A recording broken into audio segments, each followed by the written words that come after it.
در دایرکت ها خیلی از هم سوال میپرسن که خانم دکتر جواب بی احترامی رو چجوری بدیم.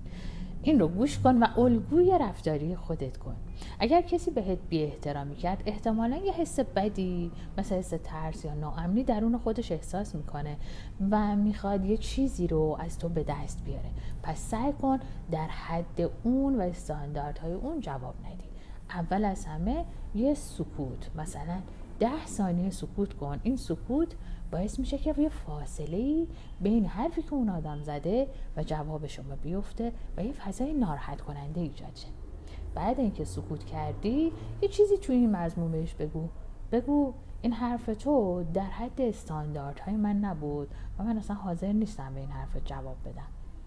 اینجوری خیلی راحت بهش میفهمونی که حرفش اصلا در حد استانداردهای معمولی تو نبوده و این به حد کافی براش ناراحت کننده است.